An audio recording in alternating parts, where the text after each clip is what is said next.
Hello everyone, I'm Deco Productions, and today I wanted to begin a new series on this channel, called Obscure Streamliners. As the name implies, in this series we'll be talking about streamliner trains that were either not successful or did not live long enough in order for them to be remembered, and as such, they're rather obscure. Today we're going to kick off this series with a personal favorite of mine. I actually don't know why it's a personal favorite, but it is. I'm talking about the Peoria Jet Rocket. Without anything further to say, let's begin.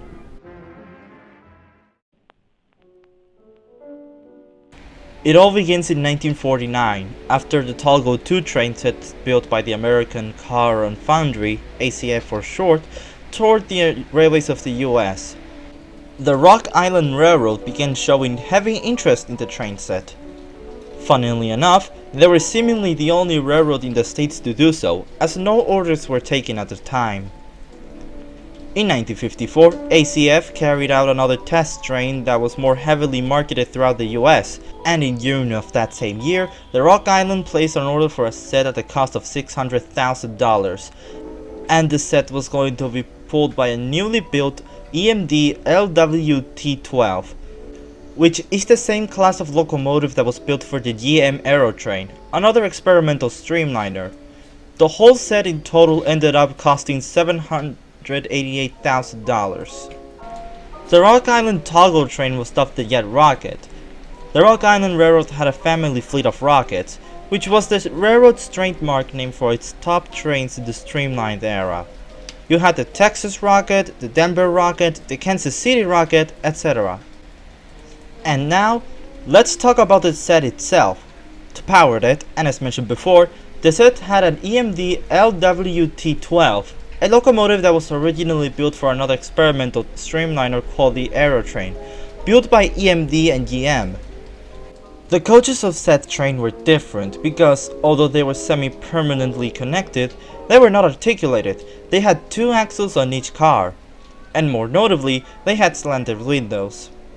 Going back to the Jet Rocket, although the coaches were indeed TALGO, they were much different from the TALGO 2 coaches that the Rock Island was interested in. These coaches were articulated in sets of 3 and consisted of 4 such sets, any of which could easily be removed from the train. The most important change on the coaches was the way the wheels were set up. Instead of having a wheel between each coach, it instead had a coach in the middle with 2 axles, and the other 2 coaches on each end only had a single axle, and technically they were hanging from the center coach. This configuration was chosen because it was easier to back up than the original TALGO 2 train, which tended to derail going in reverse. The last coach had a squared off end with no rear facing windows that looked more like the observation cars of the Union Pacific City trains or the Denver Zephyr, rather than the TALGO 2 observation cars. Nevertheless, the train services were very respectable and included reclining seat coaches, a beverage lounge, and even a full diner. The set entered service between Chicago and Peoria on February 11, 1956, and sadly, things did not go so well. Problems with the locomotive can be traced back to the original Aerotrain set, with its main issues being that it was very underpowered. This was because it had an EMD 12 567C prime mover, which only produced 1,200 horsepower. The idea was it was believed that the smaller prime mover could still handle the lightweight train set while also reducing fuel and operating costs.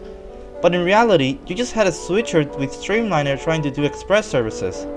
Because of this, the set suffers from weakness and lackluster acceleration. With the coaches, the issue was comfort. Although the Spanish market was happy with the TALGO coaches, the American public was accustomed to the quiet and smooth ride of traditional American-built lightweight streamlined cars from Pullman, Budd, and the American Car and Foundry. As a result, the coaches were rejected by travelers due to their cramped space, glaring road noise, and jarring ride quality.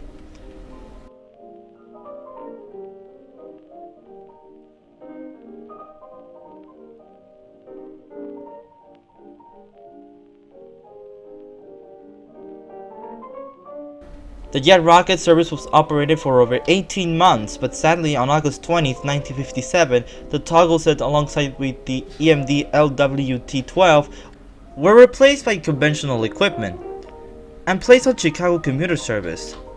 Funnily enough, the pair of aerotrain sets that were built by GM as demonstrators were also bought by the Rock Island, and they were also put in commuter service, but in 1958. These sets continued on the commuter service until 1965, when they were retired. The original aerotrain pair of LWT-12 locomotives alongside 4 of their coaches were preserved. However, the whole jet rocket set was scrapped.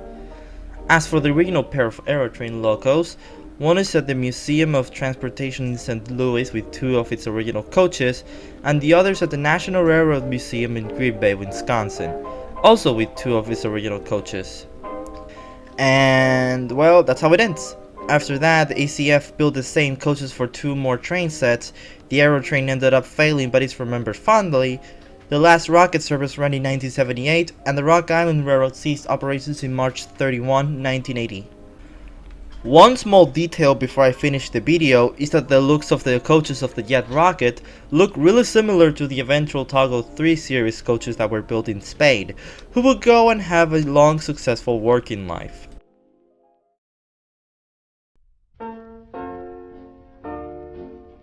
And that's how the video ends. Thank you all so much for watching. If you liked the video, please give it a like and subscribe. Give your opinions in the comments. And I hope you enjoyed watching this first episode of this new series.